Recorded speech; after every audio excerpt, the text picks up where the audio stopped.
오늘 또 십계명은 왜 중요한가입니다. 오늘 또 십계명은 왜 중요하냐 하는 하나님의 말씀입니다.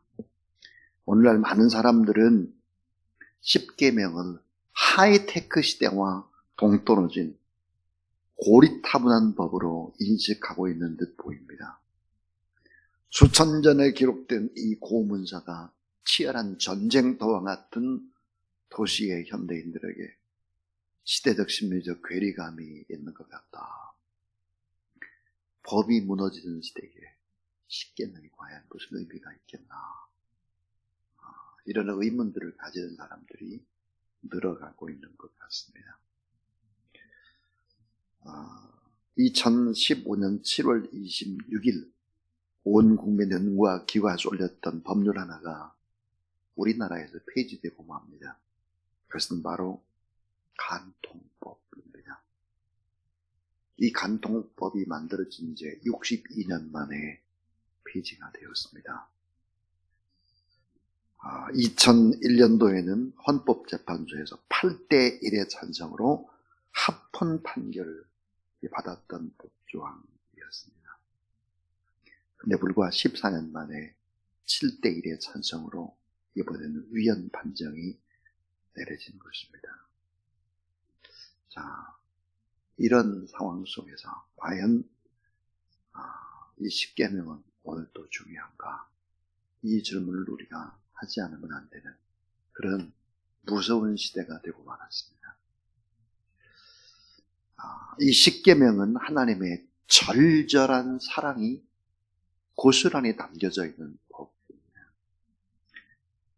권위를 가진 절대다 하나님의 살아계심을 선포하고 떠드는 유랑의 유목민들이 이스라엘 백성들에게 광야와 가나안 땅에서 사랑하는 자녀를 보호해주기 위해서 사랑의 울타리와 같은 지침서를 준 것입니다. 이 사랑의 계명, 율법의 핵심 계명을 우리는 기억해야 합니다. 율법의 핵심 계명의 특징이 뭘까? 따라하세요. 사랑하며 섬기는 행복. 자, 사랑하며 섬기는 행복이 바로 십계명의 내용입니다. 사랑하며 섬기는 행복입니다. 행복하기 위해서 이 법을 지키지 않으면 안 된다는 거죠. 외무부 공무원으로 해외에서 생활을 하던 한 사람이 있었습니다. 어머니가 돌아갔다는 소식을 듣고 즉시 서울에 와서 가족과 함께 장례식을 끝냈습니다. 큰형은 의사선생님이었습니다. 성공을 했고 둘째 형은 사업가로서 윤택한 생활을 했습니다. 장례식이 끝난 후 어머님이 남기신 재산을 이제 세 형제가 어떻게 처리할 것인가를 가지고 고민을 하고 있었죠. 자, 큰형님이 어머님 재산을 공무원인 막내가 책임지는 것이 어떻겠냐고 제안을 했습니다. 그래서 사업하는 둘째 형도 너무너무 좋겠다고 막내가 외무부 공무원으로 돈이 제일 없으니까 엄마의 남겨진 모든 유산을 막내에게 주자 그랬습니다. 그러자 이제 이 공무원인 셋째 그 막내가 이렇게 나섰습니다. 형님, 그것은 안 된 말입니다. 재산은 당연히 형님들이 맡으셔야죠. 어찌 막내가 맡겠습니까? 저는 그저 이 나라 저 나라로 떠도는 외무부의 공무원입니다. 그러니까 두 형님들이 어머니 재산을 맡으십시오. 저는 딱 하나 어머니가 남긴 유산 가운데 갖고 싶어 하는 것이 따로 있습니다. 그게 뭐냐? 어머님이 평생 보시던 성경책입니다. 그러자 형님이 그건 안 된 말이지. 장자인 내가 가져야지. 어머니의 손때 묻은 성경책은 장자인 내 몫이야. 둘째 형도 거들었습니다. 반드시 장자에게 가는 것만은 아니죠. 자기도 성경책을 마음에 두었노라고. 어머니 재산은 두 사람 다 가져가고 나는 성경책만 가져가겠다고 쟁 잘더니 붙은 거예요. 그때 다시 막내가 입을 열었습니다. 두 형님은 어머님 묻혀 계신 고국에 계시잖아요. 저는 언제나 해와리를 떠도는 몸이니까 어머님을 모시고 다니듯이 어머님이 읽었던 손때 묻은 눈물 자국이 배어있는 그 성경, 해외에 떠도는 외무공무원, 제가 가져야 맞지 않겠습니까? 허락해달라고. 성경을 유산으로 남기고 어머님의 성경을 받는 일, 실로 부자가 되는 그 참 아름다운 소원, 최고의 유산이 뭘까? 성경이 아니겠나. 성경을 사랑하는 가정은 대를 이어서 성경에 보니까 은혜와 축복을 받는다. 그럽니다. 저에게도 정말 손때 묻은 성경이 있습니다. 아주 알른알른한 성경이죠. 또 저도 유산으로 저희 어머님이 쓰시던 성경책을 들고 왔습니다. 그리고 요즘도 계속 그 성경책을 보고 있죠. 성경 활자가 큽니다. 자, 성경의 핵심이 뭘까? 십계명의 핵심은 뭘까? 사랑하며 섬기는 행복입니다. 그럼 왜 십계명은 오늘도 중요할까 하는 거예요. 다음과 같은 이유 때문에 오늘도 십계명은 중요합니다. 하이테크 시대가 아무리 또 하이테크 시대가 온다고 할지라도 성경이 중요한 이유, 그건 뭘까? 첫 번째 이유입니다. 첫 번째 이유는 하나님이 직접 써주신 유일한 것이기 때문입니다. 직접 써주셨어요, 하나님이. 십계명만은 사람의 손을 빌리지 않고 하나님이 직접 쓰셨다라고 하는 것이 성경의 말씀입니다. 출애굽기 24장 12절에 보니까 여호와께서 모세에게 이르시되 너는 산에 올라 내게로 와서 거기 있으라. 내가 그들을 가르치도록 내가 율법과 계명을 따라하세요. 친히 기록한 돌판을 내게 주리라. 예. 율법과 계명을 친히 기록한 돌판을 내게 주리라 그랬습니다. 신명기 9장 10절에도 이렇게 말씀하고 있어요. 여호와께서 두 돌판을 내게 주셨나니 그 돌판의 글은 하나님의 손으로 기록한 것이요 너희 종의 날에 여호와께서 산상 불 가운데 너에게 이르신 모든 말씀이니라. 그러니까 십계명은 사람의 손을 빌리지 않고 하나님이 직접 써주셨다는 거예요. 자, 하나님께서 십계명만 써주신 것이 아니라 하나님은 처음 모세에게 십계명을 써주신 그 돌판을 모세가 시내에서 내려오니까 이스라엘 백성들이 금송아지를 경배하고 우상 숭배하는 것을 보고 하나님을 잊고 눈에 보이는 송아지를 숭배할 때 모세가 그들을 향해서 돌판을 깨뜨려서 처음 쓴 것은 깨졌다. 그 후에 하나님께서 모세에게 이르시기를 모세야 내가 처음 너에게 써줬던 그 내용을 다 기억하고 있지? 네가 내 손으로 직접 쓰거라 이렇게 말씀하시지 않았다는 거예요. 두 번째도 그대로 하나님이 직접 써주셨다는 거예요. 자, 출애굽기 34장 28절이에요. 모세가 여호와와 함께 40일 40날을 거기 있으면서 떡도 먹지 아니하고 물도 마시지 아니하였으므로 여호와께서 언약의 말씀 곧 십계명을 그 판에 기록하셨더라 그랬습니다. 그러니까 두 번 다 하나님이 직접 쓰신 거예요. 두 번 다 직접. 자, 성경은 1500년이라는 시간을 통해서 40여 명의 사람들을 동원해서 성령의 감동으로 기록이 된 것이 바로 성경입니다. 그러나 십계명은 직접 썼습니다. 하나님께서. 이 성경은 하나님의 말씀이지만 하나님의 부름받은 사람들이 성령의 감동으로 기록을 했는데 십계명은 유일하게 하나님이 직접 써주신 내용입니다. 이 십계명 시간과 공간을 초월해서 영원하고도 절대적인 하나님의 명령이기 때문에 오늘 또 여전히 중요하다는 것입니다. 두 번째로 이 십계명이 중요한 이유가 뭘까? 성경이 십계명을 강조하는 이유. 이 십계명은 새 땅, 새 시대에도 여전히 언약이기 때문이다. 따라하세요. 새 땅, 새 시대에서도 여전히 언약이기 때문이다. 예, 십계명은 새 땅, 새 시대에도 여전히 언약이기 때문이다 하는 것입니다. 이걸 어떻게 알 수 있는가? 신명기 5장 1절부터 3절입니다.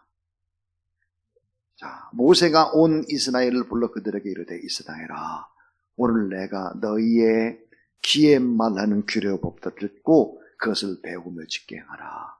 우리 하나님 여호와께서 호렙산에서 우리와 언약을 세우셨나니 이 언약은 여호와께서 우리 조상들과 세우신 것이 아니요.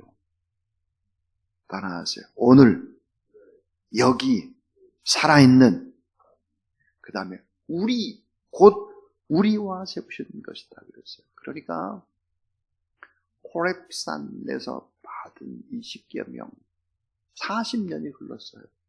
40년이 흐르고 난 다음에 모세가 이제 느보산에서 마지막 설교를 하는 것입니다. 뭐라고 말하는가? 우리 하나님 여호와께서 호렙산에서 우리와 언약을 세우셨나니 40년 전에 이 언약은 여호와께서 우리 조상들과 세우신 것이 아니요 오늘 여기 살아있는 곧 우리와 세우신 것이다. 놀라운 이야기입니다. 신명기의 말씀은 이스라엘 백성들이 광야에서 40년을 보내고 요단강을 건너가서 이제 가나안 땅에 들어가기 직전의 내용입니다. 그러니까 이스라엘 백성들이 십계명을 받은 곳은 시내산 호렙산이었는데 지금은 어때요? 가나안이 보이는 땅이에요. 십계명을 받은 지 40년이 지나서 그럼에도 불구하고 이 십계명을 하나님께서 우리와 세운 언약이다.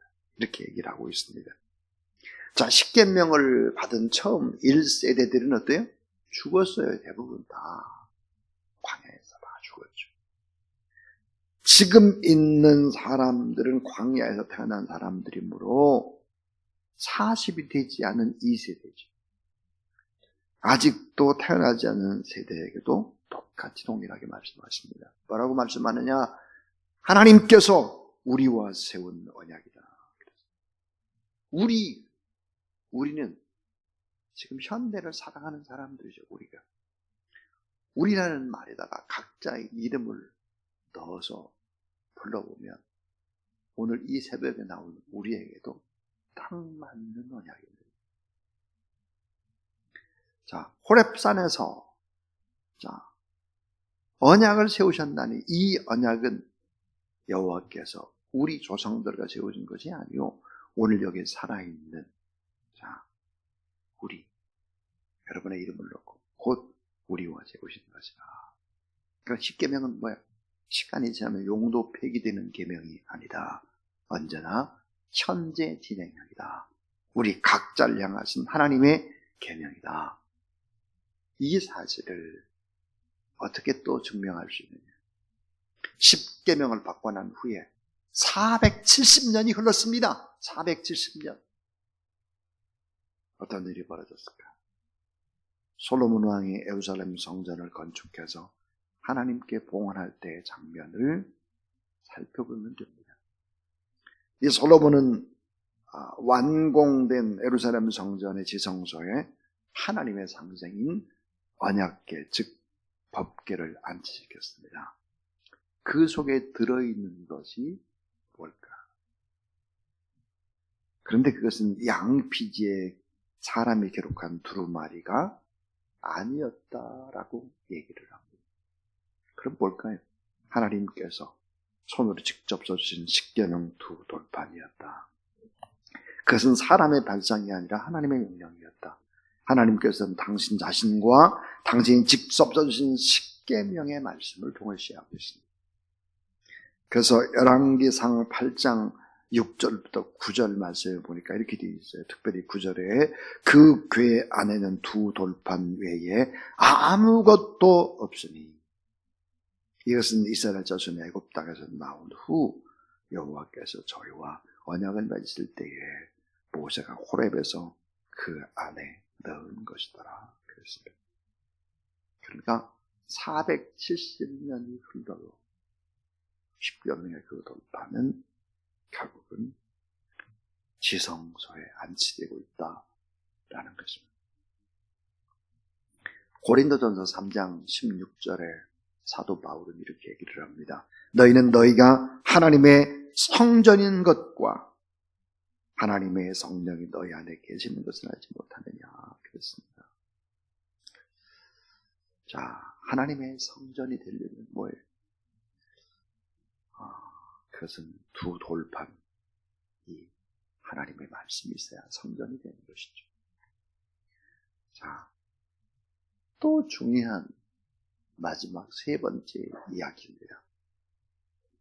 십계명은 우리가 반드시 품고 살아야 할 말씀의 핵심이기 때문이다. 우리가 반드시 품고 살아야 될 말씀의 핵심이기 때문이다. 성경은 우리 자신을 가리켜서 성전이라고 부르는데 성전이 되기 위해서 필요한 것이 뭘까? 언약궤죠. 이 언약궤를 품고 있어야 된다. 그 언약궤 안에 들어가야 될 핵심의 말씀은 두말할 나위도 없이 십계명이다 하는 것입니다. 그러니까 우리 가슴 속에 십계명을 품고 살아야 우리가 성전이다 하는 것입니다. 아무리 세월이 지나도 십계명은 반드시 품고 살아야 되는 하나님의 절대 명령이다 하는 것입니다. 자, 놀랍게도 시간이 흘렀습니다. 어느 정도 시간이 흘렀을까? 예수 그리스도가 오신 지 100년이 지났습니다. AD 100년. AD 100년에 기록한 요한계시록에서 요한 사도는 자신이 본 하나님의 나라를 이렇게 설명을 하고 있습니다. 요한계시록 11장 19절. 이에 하늘에 있는 하나님의 성전이 열리니 성전 안에 하나님의 언약궤가 보이며 또 번개와 음성들과 우레와 지진과 큰 우박이 있더라. 사도 요한이 보니까 하나님의 나라가 있는데 그 하나님의 나라의 성전이 보이는데 그 성전 안에도 언약궤가 있더라. 천국에도 언약궤가 있더라. 십계명에 들어가 있는 언약궤가 천국에서도 있었다 그랬습니다. 우리 마음 안에서 있어야 되지만은 천국에도 있었다는 거예요. 그러나 십계명은 우리에게 반드시 필요한 절대적인 명령임을 강조하고 있는 것이죠. 어떤 분은 이런 질문을 하셨어요. 그런 목사님, 살인하지 말라, 간음하지 말라, 도둑질하지 말라, 뭐 이 같은 계명이 하나님 나라에도 필요하다는 말입니까? 여러분, 그것은 아니죠. 십계명은 시간과 공간을 초월해서 항상 유효한 것이다라는 것을 말씀하는 것입니다. 십계명은 이렇게 중요한 것입니다. 이렇게. 자, 첫 번째 돌판도 직접 써주셨고, 두 번째 돌판도 직접 써주셨고, 40년이 지나서 이스라엘 백성들 2세대가 가나안 땅에 들어가기 전에도 이것은 직접 우리와 맺은 언약이 되어 있고 480년이 지나고 난 다음에 솔로몬 성전을 또 그랬고 예수님 오시고 난 다음에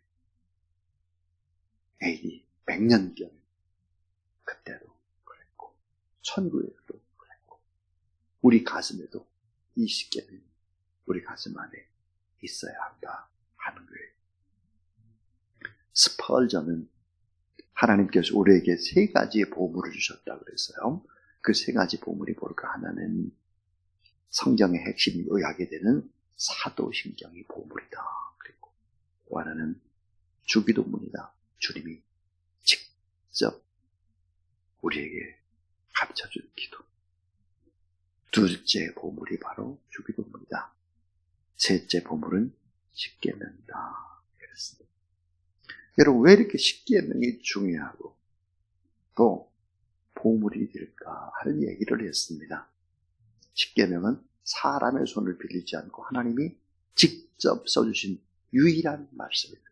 십계명은 새로운 땅, 새 시대가 도래해도 여전히 지켜야 될 언약입니다. 십계명은 반드시 우리 마음속에 품고 살아야 할 말씀의 핵심이기 때문에 마지막 네 번째입니다. 십계명은 보증수표와 같습니다. 보증수표. 무슨 보증수표일까? 순종할 때 축복과 행복을 약속하신 보증수표예요. 이 십계명은 순종할 때 축복과 행복을 약속하신 보증수표와 같다 하는 것입니다. 꼭 오늘 출애굽기 20장 6절 나를 사랑하고 내 계명을 지키는 자에게는 천대까지 은혜를 베푸는다. 천대까지 은혜를 베푼다. 순종할 때 축복과 행복을 약속하신 보증수표와 같기 때문이다. 그래서 정말 이 땅에서 우리가 잘 되기 위해서 더 영원한 하나님의 나라까지 이어지기 위해서 이 십계명은 꼭 지켜져야 한다 하는 놀라운 사실이지. 그럼 이 십계명이 구원받기 위해서 지켜져야 되는 것이냐? 구원받기 위해서 그것은 아닙니다. 그것은 아니에요. 죄와 사망에 놓여있던 인간들을 하나님이 불러내시죠. 장자가 죽는 무서운 재앙 속에서 어린 양의 피가 문설주에 발라진 가정의 사람들을 구원해내죠. 6월절입니다. 6월절. 바로의 철권 통치 하에서 기적적으로 홍해를 건넙니다. 세례를 받죠. 그런데 여러분, 또 하나, 이 세 번째는 뭐냐? 죄와 사망의 노예들을 하나님의 자녀로 삼으셨습니다. 신분을 바꿔주셨죠. 그러면 신분에 걸맞는 삶의 수준을 요구하는 것이 십계명입니다. 삶의 수준에 맞는 그런 신분에 맞는 그런 삶들을 요구하는 것이 바로 십계명이죠. 그러니까 이 십계명을 잘 지키면 어때요? 축복을 받고 행복을 받을 수밖에 없다 하는 거예요. 출애굽기 20장 2절 나는 너를 애굽 땅 종되었던 집에서 인도하여 낸 네 하나님 여호와이니라 그랬습니다. 자, 출애굽 이후에 하나님은 노예했던 사람들에게 뭐라고 말씀하나요? 이렇게 얘기하죠. 내가 너를 지명하여 불렀나니 너는 내 것이라 그랬어요. 너는 내 소유다. 너는 내 친백성이다. 너는 내 아들과 딸이다. 너는 나의 기쁨이다. 나의 사랑이다. 너는 내 거야, 내 거. 소유권을 주잖아요. 그러니까 하나님의 자녀며 하나님의 자녀답게 살아가는 수준이 있어야 된다는 거죠. 그래서 따라하세요. 너는 세상의 빛이요, 세상의 소금이요, 하나님 나라의 대사요. 자, 그 다음 하나님의 편지고 그 다음 그리스도의 향기다 하겠어요.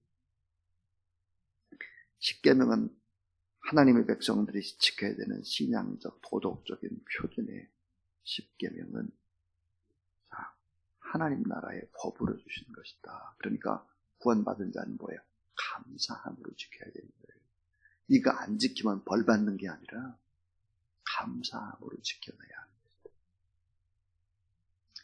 그래서 이 같은 신앙과 이 같은 윤리가 있는 곳에 하나님이 역사하는 거예요. 이 같은 신앙과 윤리가 없는 자라면 하나님의 자녀가 아닌 것이죠. 하나님은 이같이 선언을 하십니다. 내가 내 아들의 피를 흘려서 만든 내 백성을 보라. 이들은 내가 죄에서 구속하여낸 내 백성이다. 우리가 이 하나님의 명령대로 지켜 살게 되면 하나님 우리의 영원한 공급자요, 보호자요, 인도자가 되어주신다. 그래서 나를 사랑하고 내 계명을 지키는 자에게는 천대까지 은혜를 베푼다 그랬습니다. 하나님을 사랑하고 섬길 때 결국 놀라운 행복이 찾아온다. 그것이 바로 십계명의 요약입니다. 이 말씀 붙잡고 우리가 정말 행복하기 위해서, 복을 받고 이 땅에서 하나님의 자녀처럼 잘 살기 위해서 십계명을 잘 지켜나가는 그런 저와 여러분, 우리 모두 다 될 수 있기를 주의 이름으로 축원합니다.